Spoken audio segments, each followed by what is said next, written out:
Fill her up, please. What'll it be, fellas? Mustard or ketchup?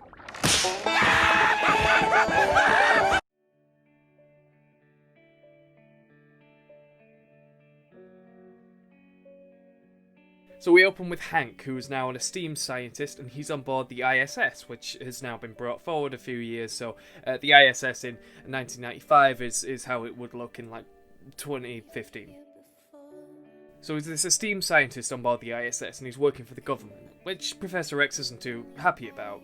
And dag nabbit, he is going to stay as Beast that entire time. I am going to force him into that makeup trailer every single day to put on the blue makeup and get on out there and fix a wormhole that's in the sky. There's this massive wormhole forming above Earth, and the ISS, and with the help of Hank, are there to try and stop it. So the mission's led by William Stryker, who has such a dim view, a frankly racist view of mutants. So he's got to deal with Hank, he's got to deal with a few C-list mutants who the government have enlisted to work on the project as a kind of equalist thing, and specifically Butterfly. Now, Butterfly is being held by herself in her own contained chamber because she can see the future, right? And the government are using that capabilities to sort of, to foolproof the mission, so she can tell them if anything's going to go wrong. But Hank obviously sympathises with her, being another mutant. He thinks all the spacemen are being quite unfair to her, so he goes and talks to her, and they form a bit of a romantic relationship. Of course, Butterfly knows exactly what's going to go down. She knows how the film's going to go down. She knows everything that's happened. She knows about all the Deadpools and Logans. She knows the X-Men have been bought by Disney. She just knows everything because she does, but she keeps stum about it. She lets it happen because she knows what would happen if she tells everyone. So back on Earth, the X-Men are pretty famous for doing all the things, and Raven doesn't really want the popularity, but most of the guys are loving it. You know, Quicksilver's running laps around like college students, and Nightcrawler. Everyone thinks Nightcrawler's cool, and he's got the newfound attention, blah, blah, blah, blah. This is where we see kids handing them comic books to sign, and things can get a little bit meta. But then they're called quickly into action. Mystique is leading the X-Men, and they fight some low-level villain, but Jean Grey is clearly the favourite X-Kid. Cyclops and Jubilee keep asking to go up front, but Mystique is all, oh no, it's okay, Jean Grey can do it. Jean herself doesn't have much confidence, but the Pheonix does, and the Pheonix is the thing that nobody talks about. It's this power, she keeps tapping into it, just, shooting laser bolts out of her fingernails and stuff like that. So all the while, Professor X and Moira are chilling, and they're quite happy chilling. After Apocalypse and Memory doesn't get wiped or anything, they're just sat there, they're chilling, having a great time. But he keeps receiving brain transmissions from a mysterious space entity, which is, yes, Galactus. We're doing it first. We're getting there before the MCU does. So he turns to Moira and he says, look, I'm really sorry, but my boy's up there. My boy, I've known him since the 60s, and there's this alien out there in space, and he's in space, so I'm going to go after and rescue him. And Moira takes his hands and just says, promise me you'll be back. And he says, I promise you, I will be back. Spoilers, he won't be. So meanwhile, Magneto set up a refuge camp for mutants somewhere in Genosha, Africa. These will be ultra-powerful mutants who have chosen a pacifist's life in the wake of apocalypse and future past. They just don't want to destroy the Earth or the fabric of space-time, which is more than reasonable. So Professor X rolls up to the manor, he grabs a handful of the X-Men and says, come on guys, we're going up to the space station to help out Hank. But en route, a solar flare strikes the Quinjet and the Dark Phoenix is unleashed, protecting the whole vessel and landing them to safety. Little does anyone know, that solar flare was intentional. It was sent by Jessica Chastain's character, who swoops down, once everyone is safe, she swoops down and kidnaps the Phoenix in the middle of space. So we're left with this plot. Professor X is obviously in his wheelchair and he can't go after her because he's just mind power, and he's also got to protect Hank from this potentially evil alien. So we've got Cyclops, Storm, Nightcrawler and Quicksilver and Raven. They're going on an adrenaline pumped hyper 90s space race through the wormhole to rescue Jean. Yeah, it's like Infinity War's Earth and space plots, but the space stuff is set to get jiggy with it. Welcome to the Jam and All Star by Smash Mouth. So this adventure is going to bring out the best of our 90s heroes. Okay, so Storm's going to be controlling space weather, and Cyclops can break through meteors that are otherwise indestructible. So they'll go to space markets, and they'll even go to Apocalypse's homeworld. But it becomes clear that these wormholes are forming all across the universe, and so we're going to get treated to some pretty fourth-dimensional visuals, which will look amazing in 4DX. But never fear, because Nightcrawler can get through the space between spaces, and Quicksilver can solve all his problems by running really fast. So Mystique will be using her ability to change into aliens for the first time, which will be interesting for her because she's only ever changed into humans. Professor X and Beast will stay on the ISS, and Beast accidentally taps into the wormhole's capabilities and splits himself in two, unleashing the Dark Beast. So you can have so unlike Marvel, we can have like two Hulks. You know, you've got the Dark Beast running around the ship, and then Beast has to actually fight him, and it's a lot of fun.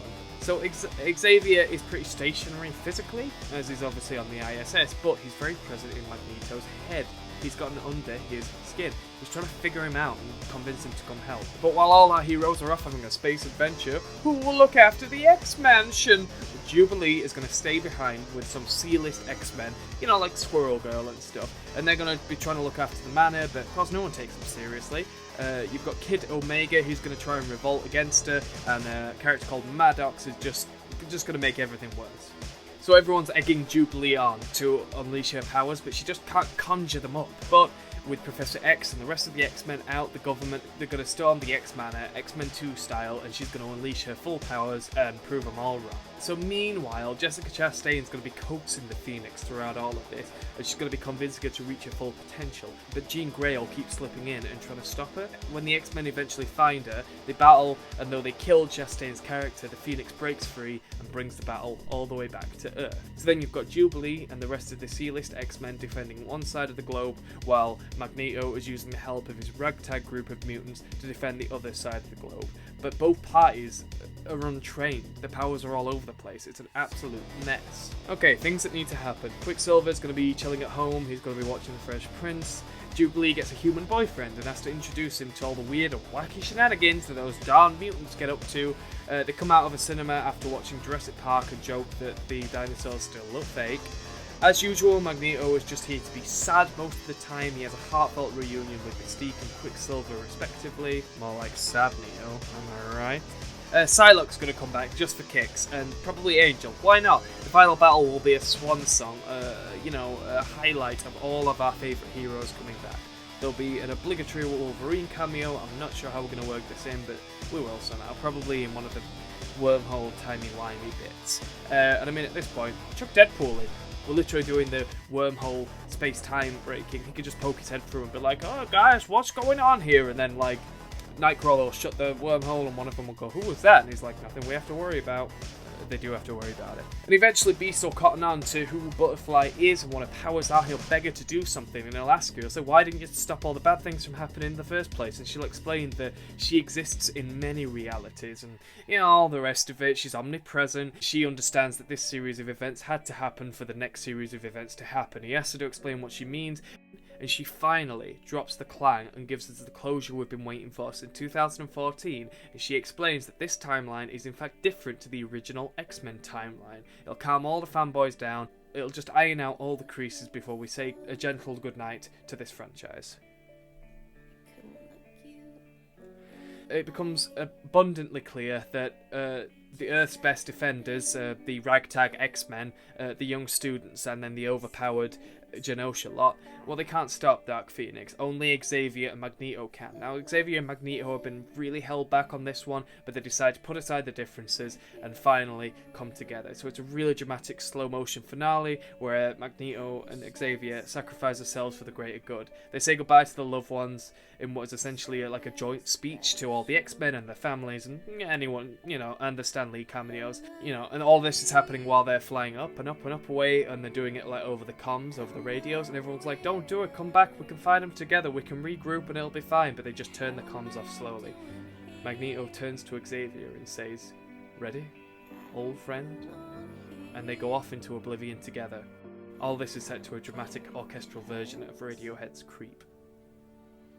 So yeah, that's basically how I would do it. I think they should end this hellish series on an operatic high note. At one point the producers were on about making this start to a new trilogy, sort of addressing that, alright, well, we've set up we've abandoned the original cast, we set up his own cast, but now we're throwing that cast away. We're 2 generations removed from the original X-Men cast, so let's just do his own series. But like hell are they doing it? I mean, obviously now we know they're not because Disney have picked it up, but I'm saying let's just get them all back down. Let's get the band back together. Let's make one catch-all X-Men film just to calm the fanboys down, to truly respect what this franchise has given us over the years, and just throw everything out there, because literally, why the hell not?